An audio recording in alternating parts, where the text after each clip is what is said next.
It's Sunday, December 7th, 2025. I want to thank everybody for tuning in.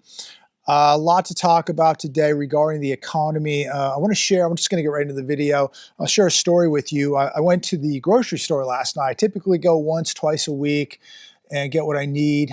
And I got some basic essentials, some vegetables, yogurt, pound of hamburger, bacon, eggs, case of water, couple snacks, nothing elaborate, just some of the basics. And it cost me $185.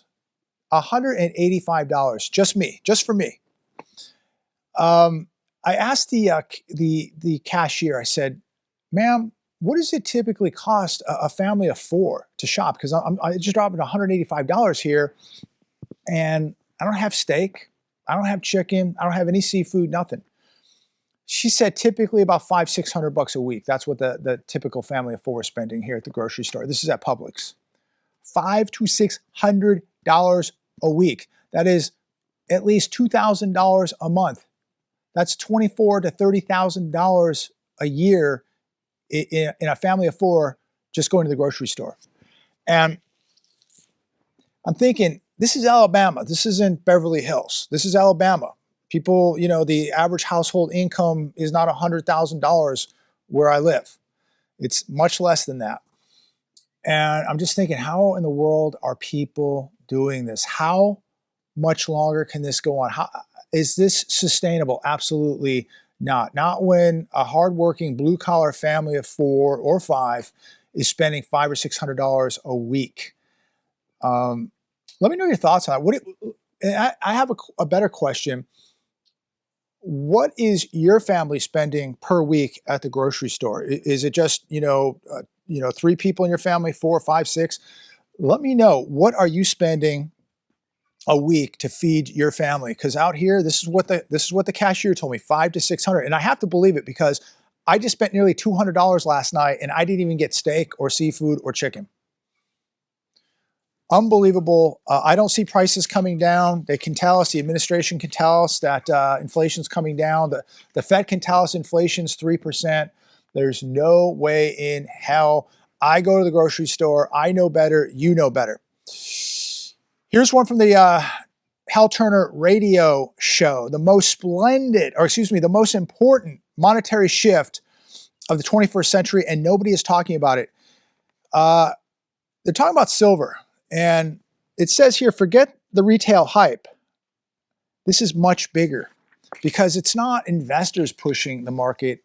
It's countries that are pushing the silver market now. From July 2024, silver began moving with the Indian rupee and Chinese yuan exchange rate. This is a signal of sovereign accumulation, not investor speculation. Countries are buying massive amounts of silver. So it doesn't matter what the guy at the coin store is selling. It doesn't matter how many people come in and buy 5 or 6 silver eagles. What matters now is you have nations buying this stuff up. India slashed silver imports, the silver import duty back in July of 2024 from 15% to 6%, the same time the Indian rupee and the Chinese yuan silver correlation began. We're now seeing Russia, China, and India all accumulating silver. We never heard of this before. It was always about gold. Now we're hearing about silver, and we're hearing about silver shortages and a big run on silver. So look, I don't give financial advice. Do what you want to do what your heart desires. But if you're watching these nations buying up silver, and you're watching Tether, and you're watching global central banks buying up gold, don't you think maybe they know something? Don't you think maybe you should have some of this stuff? And people go, well, it's too expensive. They were saying that when gold was $1,500 an ounce, when it was $2,000 an ounce, when gold was when silver was $18, $20 an ounce. People were saying it's too expensive, but they had $8, $9 for a latte. Look, I'm not going to tell you what to do. Do what you want to do. But I think it is very, very important right now to be owning this stuff. We are going to watch a transition, an economic transition. Fiat currencies, they'll be around. But I do believe that we're going to see currencies, at least some currencies, backed by gold or silver or both. Who knows? but something is going on behind the scenes. I'm a C- student at best, but I see smoke, and when there's smoke, there's fire, and something's going on in these markets. What we saw a couple Fridays ago when silver blew past $3 in a day, something is going on. And when there is failure to deliver, all bets are off. Who knows how expensive silver is going to get? Gold is going to go much higher. These are two of the most undervalued assets on planet Earth. They're two of the most liquid assets on planet Earth. And look, these countries are going to continue to dump U.S. treasuries. They're going to continue to dump paper, and they're going to continue to buy ounces of gold and silver. King World News, silver short squeeze continues with shortages of physical metal across the world. With China protecting her own silver supplies, the silver squeeze is set to continue, particularly as India continues to ramp up her demand. Are you ramping up your demand of silver? Are you ramping up your demand of gold? If you need some help ramping up that demand, if you don't have any or need to add to your portfolio, go to my link down below, SD Bullion, or you can go to that link. You can call them, tell them I sent you. But I think this stuff is critical now. It's crucial to be owning metals. This, as we see a funding crisis in America for the U.S. government, which can only be resolved through massive quantitative easing, QE.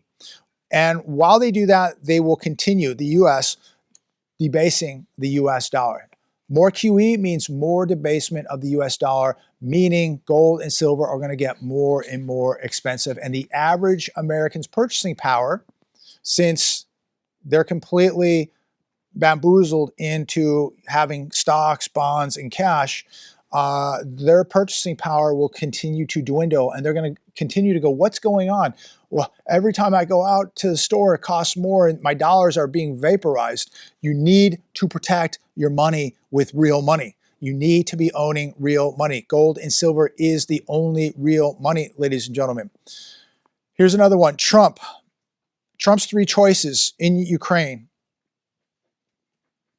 A win-win for Russia. This on the Hedge today.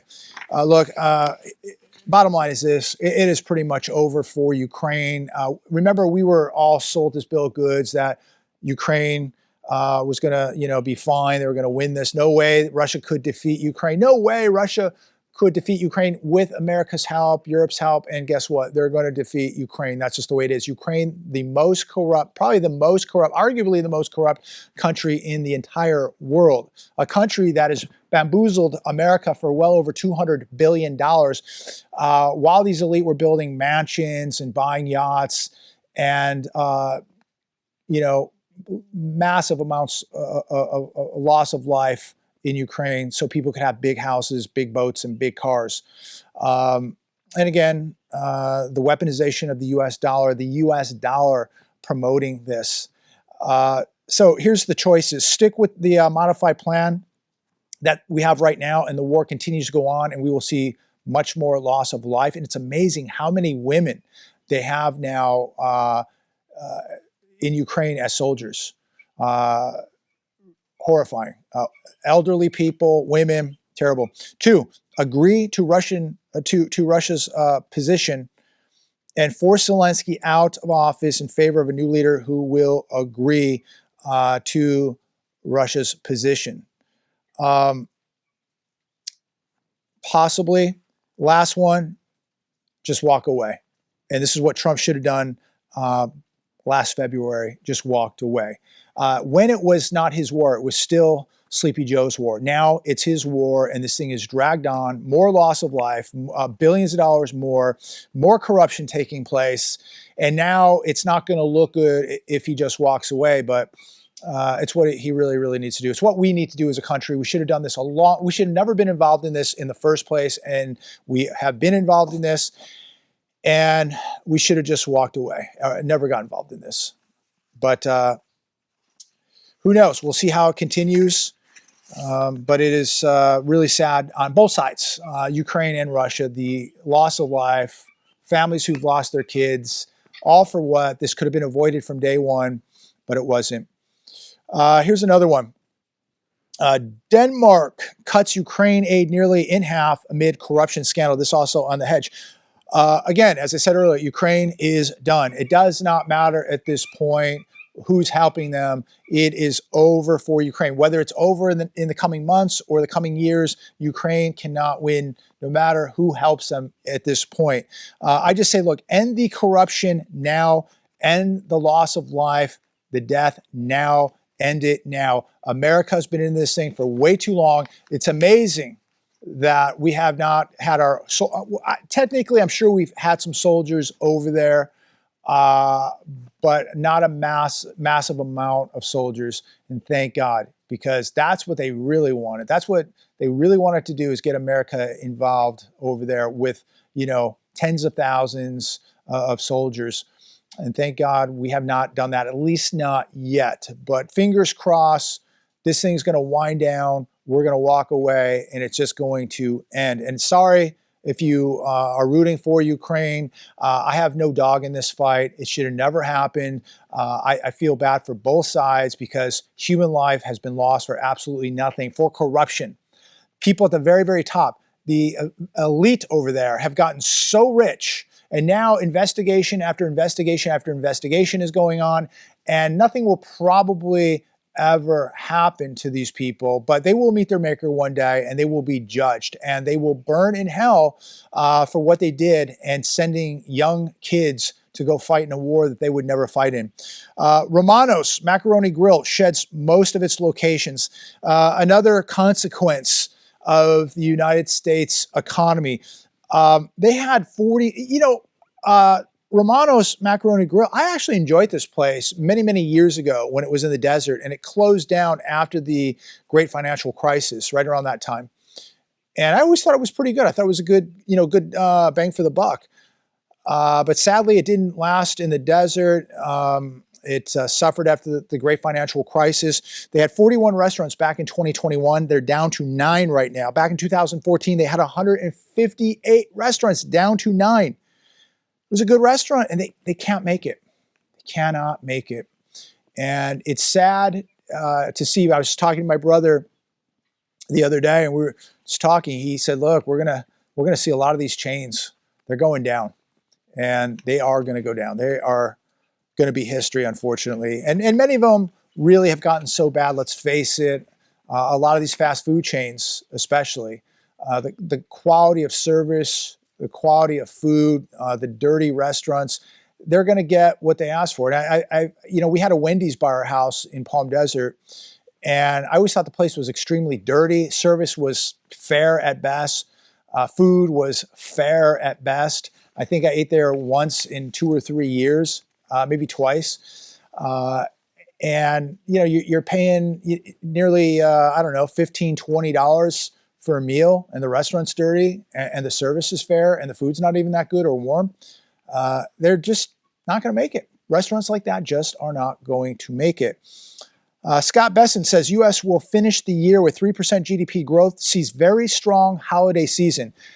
I don't see this. Am I missing something? Please comment down below. Are we going to see a strong holiday season? I mean, we can, but that doesn't mean it's real. He says the economy has been better than we thought. This is where this administration loses me. Am I missing something here? He said this on CBS News Face the Nation. That to me is a bold-faced lie. Maybe for the top 10%, but what about the rest of everybody else? Consumer spending, ladies and gentlemen, makes up 70% of U.S. GDP. People in this country spending. What happens? And by the way, they're making sure that you have plenty of buy now, pay laters, credit cards, payday loans, personal loans. They're making sure that you have access to money, and they're trying to get you access to cheaper money so you can continue to spend and keep this economy going. What happens when the consumer can no longer spend money, when the buy now, pay laters run out, when the credit cards get tapped out? What is going to happen? Is this the kind of economy we want, where 70% of the economy of our GDP is based on consumers buying stuff from China? This makes no sense to me whatsoever. I believe it's completely unsustainable. Let me know your thoughts. Is this a healthy economy? We're not really manufacturing and producing things. We're just spending and buying stuff. made in other countries. Not good. Beef prices are soaring. Here's why Americans are facing record low cattle numbers. Latest CPI shows beef is up 14.7%, easily. We have the lowest cattle number since 1951. So they're blaming this on the drought, blame it on whatever you want. At the end of the day, beef is extremely expensive. I mean, hamburger. I mean, if you want decent hamburger, even out here at the grocery store, it's $10 a pound. If you want good hamburger, yes, you can buy it for $5 or $6 a pound. But if you want really good burgers, you're talking $9, $10, $11. I'm seeing it. And again, I don't know how people are feeding their families. And a lot of people, unfortunately, are having to buy cheaper quality foods. They're buying less quality meat and maybe, feeding their kids, cheap hot dogs or cheaper meats. And it's really, really sad. It's heartbreaking, actually, when you think about it. Sorry, the guineas are really making a lot of noise today. But it's heartbreaking to see that people work their butts off 40, 50, 60, 70, 80 hours a week, and they're just struggling to feed their families. They're struggling to put food on the table. They're struggling to make the car payments, the rent, the mortgage. And every day I'm witnessing this, and every day I'm going to talk about it. And, what's the solution? You can only work so many hours. There's only so many side gigs. At some point, things just break, and you're going to see more people in big trouble, more people moving back home, more people on the streets. That's what's going to happen. Do whatever you can do, ladies and gentlemen. A little bit of advice. Do whatever you can do to keep your job. If you got to kiss your boss's butt, whatever, you don't want to be the next one on the chopping block. You don't want to be the next one in the layoff. Do what you got to do to keep that job. Even if you're miserable there, you'll be more miserable if you don't have a job. It is going to be much more difficult to replace your job today than ever before. The economy is being absolutely ripped apart. This country's being absolutely gutted, in my opinion. And still, millions of people out there have no idea what is happening. They just go watch a football game. They don't want to talk about it. They ignore it. If you just ignore this, it's like ignoring a disease in your body and doing nothing about it. It's ignoring an infection. It's going to get worse. So deal with it now so it doesn't get worse, however you got to deal with it. If that's picking up more hours, more side hustles, whatever, I don't really have the answer. I'm just sitting here observing. And look, I've been preparing for this for many, many years. And this is why, I'm a little bit more comfortable in this environment, because I was cutting out a lot of things 10 years ago to get ready for this, and saving up money, buying the metals, and just doing what I had to do to get out of California and to not have debt. If you are not preparing right now, you are so far behind. And many people, they're already out of time. They're so far behind, they're done. And they don't even realize it. They don't even realize that they're finished. They lose a job, a spouse loses a job, it's over. If you still have the means, the ability, you're still working, you still got a paycheck, be putting some food and water away, be putting a little bit of cash away, be paying attention to what's going on. Read as much as you can, absorb as much knowledge, come to your own conclusions. If you have the resources, get out of the cities, get out of states that are not looking at your best interests. Get to a state that is more like-minded. Get to a state where maybe your taxes and your overhead will be much less. I will tell you right now, my overhead out here is down at least probably 30% minimal. 30% minimal to my cost of living here. And so that's a big savings. But I know most people, they don't, I can't leave. My kids live here. It's like, okay, your kids are adults. Like, why do you have to be here? Or your kids are, 6 years old and you can't move because your kids are 6 years old. People always have an excuse. Just like we always say, in jiu-jitsu or something, the hardest thing to do is walk through the door. Most people are so scared for change. They're scared to walk through the door. They're scared that, of the unknown. I'm telling you, ladies and gentlemen, it is time to walk through the door and get out where you're at. Because if you're in a state that's taxing you, if you're in a state that you're losing rights and freedom, you got to get out, because it's going to get much more difficult to get out the further we go deeper into this collapse. If you can get out now. Do the best thing for you and your kids. I don't think you'll regret it. I think that people make so many excuses, and a lot of people, who talk the big game, and they will even make videos and talk about how bad things are. Why are they still in these type of states? Why are they still in these states? Why are they not getting out? If things are so bad and they really believe it, why are they not getting out? Because I think a lot of people, even people that make these videos, don't really believe that things are going to get that bad. They like to talk about it. They like to put the fear out there. They like to get some views, some clicks. But at the end of the day, they don't really believe what they're saying. I will tell you this. I believe what I'm saying, and I have proof. It's right behind me. I'm in the middle of nowhere in Timbuktu, Alabama, because I'm very concerned about what's coming and what has begun. So I put my money where my mouth is, and other people should put their money where their mouth is too. It's called walking the walk. And I know, let me be very clear, I know a lot of people can't just get up and go. But for the people who can and don't, you're hypocrites. You're hypocrites. If things are so bad and the states you're in are so bad, why don't you move? Or why are you not at least making a plan to move? I don't know, just my opinion, just my observation, but I see a lot of hypocrites out there. I see a lot of phony, a lot of fakes out there that, act like they're, they talk the big game, but they're certainly not walking the walk.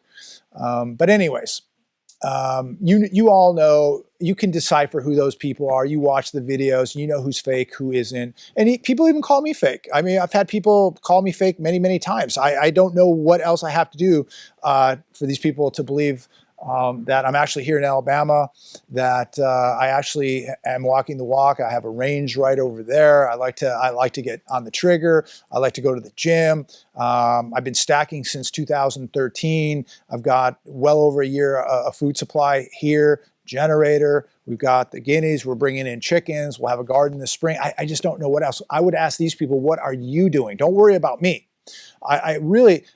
I don't want people to worry about me. I'm going to be okay. Don't worry about me. And you can call me fake or whatever. I'm going to be okay. But what are you doing to these people? These people who always want to point fingers and throw stones. What are you doing? I pray for you. I don't want to see you be a victim of this collapse. You can call me every name in the book. You can judge me, but I'm here on a ranch in Alabama. What are you doing? The question is, what are you doing? Don't be a hypocrite. Walk the walk also. I'm just trying to be an example the best that I can. And there's people out there that blow me away that are 10 times, 100 times more prepared than me. They're training harder. They've stacked longer. They've stacked harder. They have 5, 10 years of food supply. They are way ahead of me. But I'm doing what I can do. And, that's all any of us can do, is do what we can do. You may live in an apartment. You may be at your parents' house. You may be on the street. Do what you can do. And especially walk close to God. It isn't a competition. It isn't, I've got more than you. It isn't, I told you so. This is no competition. This is no game. Me personally, I just want to see everybody safe. I want to see everybody succeed. I want to see everybody get through this, because a lot of people are not going to. This is going to be life altering. This is going to be something that goes down in the history books. This is going to be something that we are never going to forget. People will tell their kids, their grandkids, their great-grandkids. This is going to be a biblical event. America's never really felt pain. We can go back to the Great Depression, but you don't know too many people walking around today that went through the Great Depression. Most people in this country today are very, very soft, including myself. I am not my grandparents, that is for sure. I'll be the first one to admit that. But I'm trying to do a little bit more, a little bit better, learn a little bit more, be a little bit more self-sufficient, a little bit more independent, a little bit more out of the system. And I'm taking every day, just trying to do that, be a better human being, a stronger human being, mentally, physically, spiritually, and financially. And I hope that you're doing the same thing. Walk close to God, ladies and gentlemen. Have a wonderful evening. Be good out there. Be safe. God bless.